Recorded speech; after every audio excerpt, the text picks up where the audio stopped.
والصلاة والسلام على سيد الأنبياء والمرسلين أما بعد فأعوذ بالله من الشيطان الرجيم بسم الله الرحمن الرحيم رب اشرح لي صدري ويسر لي أمري واحلل عقدة من لساني يفقهوا قولي سبحانك لا علم لنا إلا ما علمتنا إنك أنت العليم الحكيم أعوذ بالله من الشيطان الرجيم ولن ترضى ولن ہرگز نہیں ترضى راضی ہوں گے عن کا آپ سے مراد کون؟ نبی کریم صلی اللہ علیہ وسلم کو اللہ مخاطب ہیں کہ آپ سے ہرگز یہودی راضی نہیں ہوں گے. عن کل یہود یہودی ولن نصارى نہ عیسائی نہ نصرانی، تو نہ یہود اور نہ عیسائی وہ آپ سے کبھی بھی راضی نہیں ہوں گے، حتیٰ یہاں تک کہ تتبع آپ پیروی کریں ملتہم ان کی ملت کی جب تک آپ پیروی نہیں کریں گے وہ کبھی بھی راضی نہیں ہوں گے. لیکن قل آپ کہہ دیجئے ان ہدی اللہ بے شک اللہ کی ہدایت هو الہدی وہی اصل ہدایت ہے، یعنی ان کی پیروی میں ہدایت نہیں ہے، اصل ہدایت وہ ہے جو اللہ سبحانہ و تعالیٰ کی ہدایت ہے. وَلَئِنِ اتَّبَعْتَ اور البتہ اگر، وَلَئِن اور البتہ اگر، یہ اصل میں وَلَئِن ہے، تو جب آگے ملاتے ہیں تو جو ہے نا وہ ساکن آتا ہے. الساکن اذا حرک بالکسر، ساکن کو جب حرکت دی جاتی ہے تو اس کو زیر دیا جاتا ہے.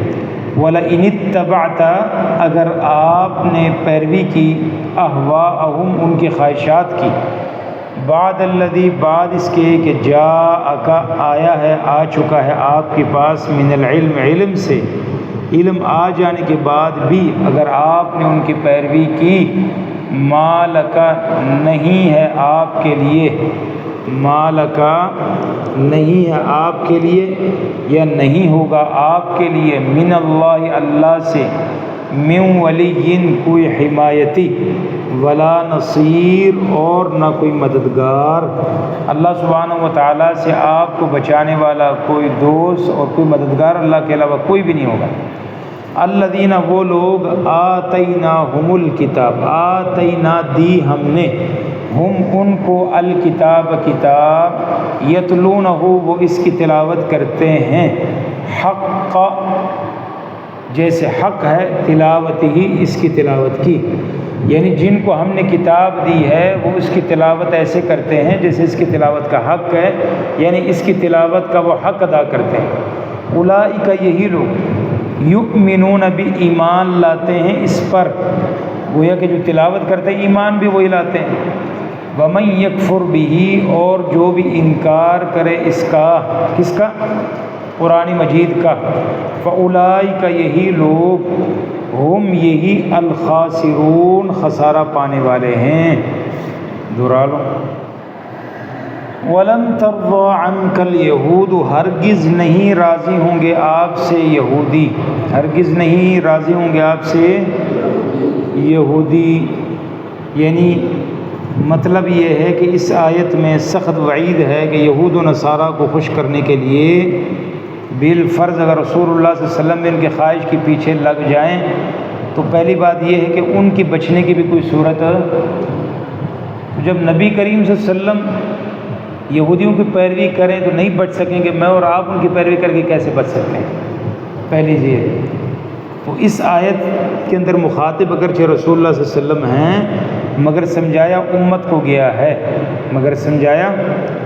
گیا ہے، تو ملت کہتے ہیں دستور کو، مذہب کو، دین کا قریب المعنی. اور اسی طرح احوا جو آگے لفظ آ رہا ہے، احوا کہتے ہیں خواہشات کو، نفسانی خواہشات، اور اوپر سے نیچے گرنا.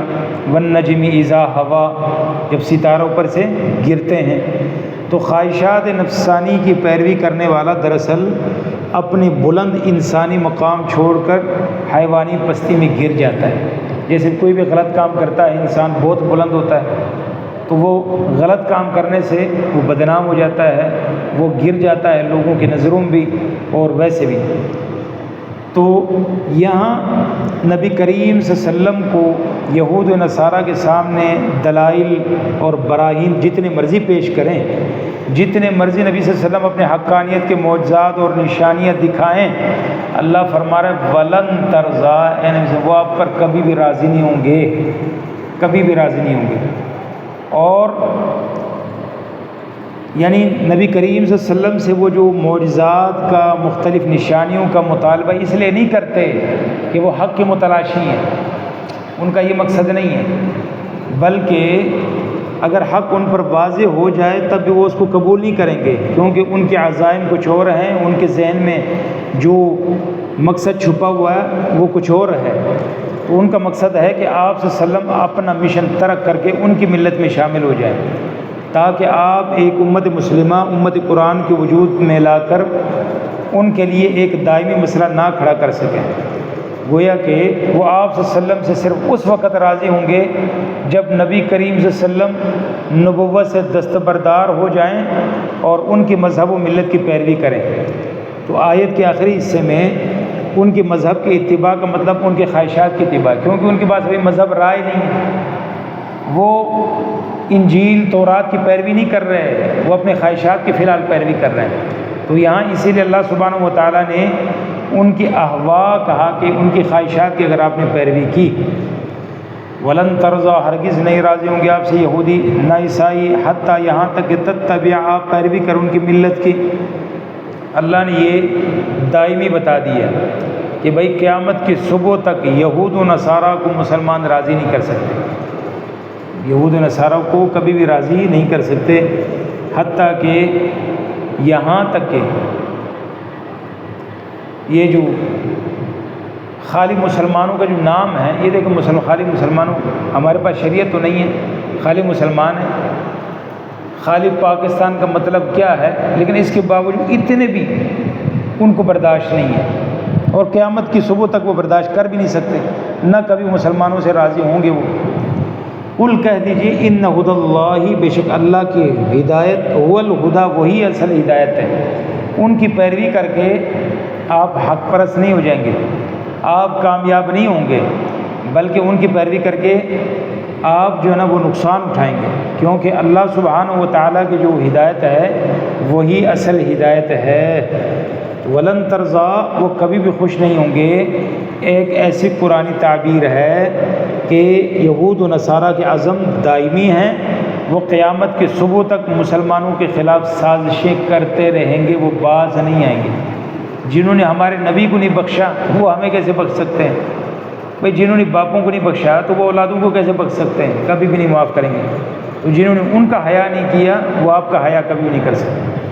وَلَئِنِ اتَّبَعْتَ، اگر آپ نے پیروی کی، احوام، ان کی خواہشات کی، یعنی قل ان ہدی اللہ هو الہدی، اللہ کے عطا کردہ دستور کے علاوہ کوئی دستور انسانی فلاح کا ضامن نہیں ہو سکتا۔ انسان کے بنائے ہوئے جتنے بھی قانون ہیں نا، یہ کسی کام کے نہیں ہیں، یعنی کہ کسی کام کے نہیں ہیں۔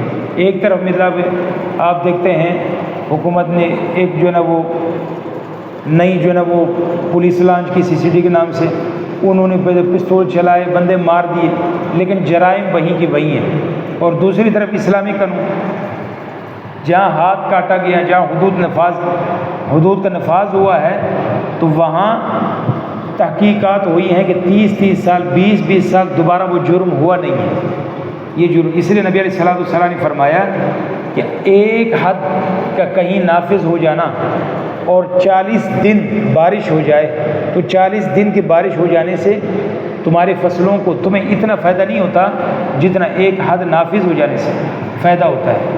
تو اللہ سبحانہ و تعالیٰ کی جو حدود ہیں ان کو انسان نافذ کرے، بظاہر سے ان کا نقصان بھی تھوڑا ہے، وہ سخت بھی نہیں ہے، ان کا فائدہ بہت زیادہ ہے بنسبت اس کے جو انسان خود جو ہے نا وہ قانون نافذ کرے۔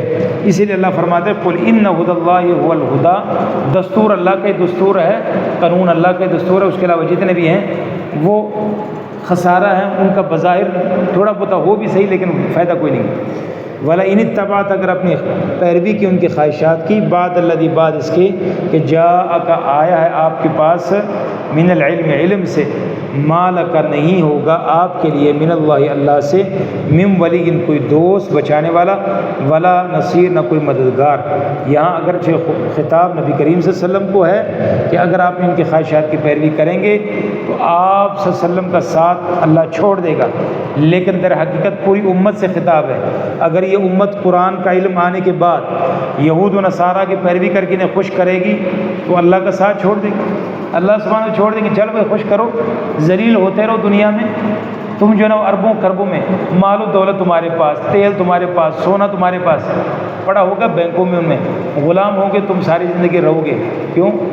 اللہ کا وعدہ، ان کی پیروی کرو گے، وہ کبھی خوش نہیں ہوں گے تم سے، غلام بنا کے بھی نہیں خوش ہوں گے، تڑپا تڑپا کے ماریں گے پھر بھی نہیں خوش ہوں گے، بس وہ خوش ہوں گے۔ وَلَئِنِ اتَّبَعْتَ اگر آپ نے ان کے خواہشات کی پیروی کی بعد الذی بعد اس کی کہ جاءک آ چکا ہے آپ کے پاس علم سے ما لک نہیں ہوگا آپ کے لیے من اللہ اللہ سے بچانے والا من ولی کوئی دوست کوئی حمایتی ولا نصیر نہ کوئی مددگار۔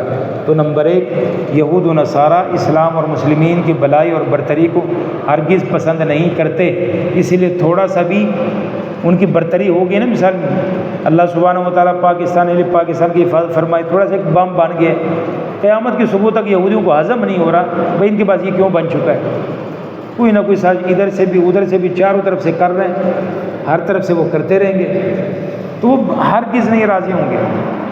نمبر دو، یہود و نصارہ مسلمانوں کا استحصال کرنا چاہتے ہیں، انہیں غلام دیکھنا چاہتے ہیں، حتیٰ تتبع ملتہم، مسلمانوں کی صورتحال دیکھ لو۔ نمبر تین، مسلمانوں کے اہل کتاب کے بارے میں کسی خوش فہمی میں مبتلا نہیں رہنا چاہیے، لن ترضا، کبھی راضی نہیں ہوں گے۔ نمبر چار، غیر مسلموں کو اپنا ہمدرد سمجھنا خود فریبی قرآن کی عملی تکذیب ہے کہ کافروں کے گود میں جا کر بیٹھ کے وہ بڑے ہمدرد ہیں، کبھی بھی ہمدرد نہیں ہو سکتے۔ جہاں بھی انہوں نے مسلمانوں کو استعمال کر کے مسلمانوں کی حکومت گرائی ہے وہاں انہوں نے تیس نیس کیا ہے، وہ شام، وہ جہاں کہیں بھی گھسے ہیں خیر نہیں ہے، کبھی انہوں نے خیر نہیں ہے۔ تو لادینی افکار نظریات کبھی برحق نہیں ہو سکتے، ان کی پیروی کھلی گمراہی ہے، اسی لیے اللہ فرماتا ہے قُلْ إِنَّ هُدَى اللَّهِ هُوَ الْهُدَىٰ۔ کفار کے اہداف و مقاصد خواہشات کی پیروی اللہ سبحانہ و تعالیٰ کی نصرت سے دوری کا باعث بنتے ہیں۔ وَلَئِنِ اتَّبَعْتَ هُوَىٰ الذین آتیناہم الکتاب، الذین وہ لوگ آتیناہم الکتاب جن کو اپنی کتاب دی، یتلونہ وہ اس کی تلاوت کرتے ہیں، حق کا تلاوتی، جیسے تلاوت کرنے کا حق ہے۔ اولئک یہی لوگ یؤمنون بھی ایمان لاتے ہیں اس کے ساتھ، ومن یکفر بھی جو کفر کرے اس کا، اولئک یہی لوگ هم الخاسرون خسارہ پانے والے ہیں۔ تلاوت کا حق ادا کرنے کا مطلب یہ ہے کہ جو آیتوں کو ٹھہر ٹھہر کر پڑھتے ہیں، نمبر ایک۔ نمبر دو، انہیں سمجھنے کی کوشش کرتے ہیں، اس کے احکامات پر عمل کرتے ہیں، اس کے وعدوں کی امید رکھتے ہیں، اس کے تنبیہوں سے خائف رہتے ہیں، اس کے قصوں سے عبرت حاصل کرتے ہیں، اس کے اوامر کی تعمیل کرتے ہیں اور اس کے نواہی سے بچنے کی کوشش کرتے ہیں۔ تو حق کا تلاوت اس طرح ادا نہیں ہوتا کہ صرف آیات کو حفظ کر لیا جائے اور اچھے اچھے حروف کو پڑھا جائے، تجوید کے ساتھ پڑھا جائے، یہ نہیں، یہ اس کا مطلب ہرگز نہیں ہے۔ اس کا مطلب یہ عمل اصل ہے، کیونکہ یہ تو نبی علیہ السلام نے قیامت کی نشانی بتائی ہے کہ قیامت کے قریب ایسے لوگ آئیں گے حروف کو بالکل ایسے سیدھا کریں گے جس طرح بالکل جو نا وہ کمان کو سیدھا کیا جاتا ہے بالکل، اور فرمایا کہ وہ ان کے حلقوں سے نیچے نہیں اترے گا، قرآن پڑھیں گے تجوید کے ساتھ، تلفظ کے ساتھ، سارا کچھ ہوگا، لیکن یہاں سے نیچے نہیں اترے گا۔ اور پرانے زمانے میں سادہ پڑھتے تھے، آواز بھی کوئی نہیں، لیکن دلوں تک اثر ہوتا تھا، روتے تھے۔ اب جتنا مرضی اچھا پڑھے، جتنا مرضی، بھائی دل، آنسو بھی خشک ہیں اور دل بھی جو نا وہ خشک ہو چکے ہیں، سخت ہو چکے ہیں۔ تو صورتوں کی تلاوت کی جائے اور آیات کو حفظ کر لیا جائے اور تلفظ کے ساتھ ان کو پڑھا جائے تو یہ مطلب نہیں ہے، تو اس کی احکام کا تحفظ نہ کیا جائے یہ نہیں ہے، بلکہ حق ادا کرنے کا طریقہ یہ ہے کہ آیات میں تدبر کیا جائے، احکام پر عمل کیا جائے۔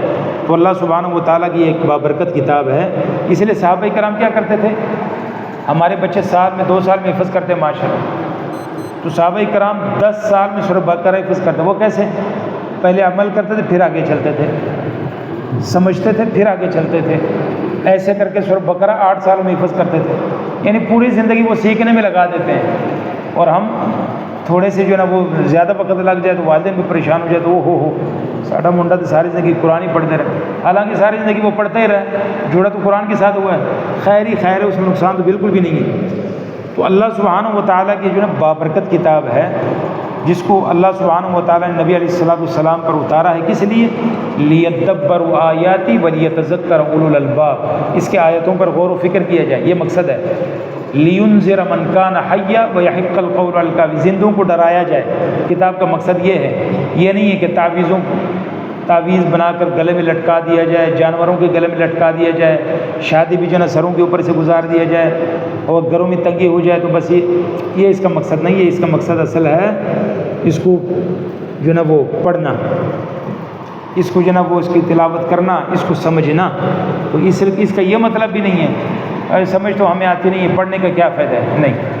تو کوشش یہ کیا کریں, روز جب آپ قرآن پڑھتے ہیں سب سے پہلے تلاوت بھی کیا کریں, سمجھنے کی کوشش بھی کریں, اور اس کے بعد اللہ کا شکر بھی ادا کیا کریں.